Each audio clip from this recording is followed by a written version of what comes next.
Hello guys, सेवाहरू नमस्ते, welcome छ मेरो युट्युब च्यानलमा। हजुरहरूले कहाँ कहाँबाट हेर्दै हुनुहुन्छ। तपाईँहरूले आज न्यू भिडियो देखाउन लागिरहेको छु। आज धेरै दिन पछाडि हेर्न सक्नुहुन्छ। यो चाहिँ हाम्रो कोरियन टोलको बाटो हो। तपाईँहरूले यसरी बन्दैछ यो दमक कोरियन टोल है। डिटन पछाडि यसरी बाटो बनाउँदै हुनुहुन्छ दाइभाइहरूले। हेर्नुहोस् त, हरेक देशको विभिन्न आन्दोलन पनि भइराखेको छ र पनि यहाँ बाटोको लागि चाहिँ कसैले रोकेको छैन है।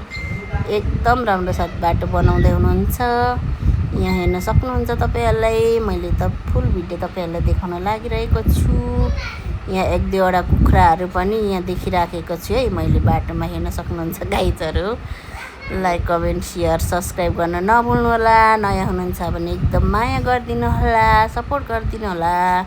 हजुरहरूलाई पनि म सपोर्ट गर्नेछु गाइजहरू। हेर्नुहोस् बाटो यस्तै छ, पानी परेर भर्खर रोकेको छ। आज चाहिँ म धेरै दिन पछाडि मैले भिडियो बनाएँ यसरी। अनि यहाँ हेर्नुहोस् त, बाटो बनाउनेहरूले माछा पनि जालोमा थापिराखेको छ। यो चाहिँ भरे तरकारी अरे भन्दै हुनुहुन्थ्यो अघि एकजना दाइले। मैले सोद्धा या दाइले नि सोधेको माछा खाने भन्दै हुनुहुन्छ गाइज। अनि यस्तै छ, हेर्नुहोस् त कुखुराहरू पनि बाटोमा लाइन उभिराखेको छ है। एक दुईवटा देखा पर्दैछन्। फेरि म देखिरहेको छु। यस्तो जाडोमा काटेर सुप खाँदा आनन्द हुन्थ्यो होला, तर के गर्नु गाइज, हाम्रो होइन। हेर्न सक्नुहुन्छ यति धेरै छ।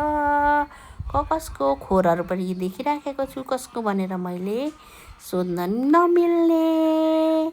त्यसै कारणले म हेर्नुहोस् त भिडियो नै फेरि फर्केर आयो तपाईँहरूले देखाउनलाई। See you, bye bye, next video.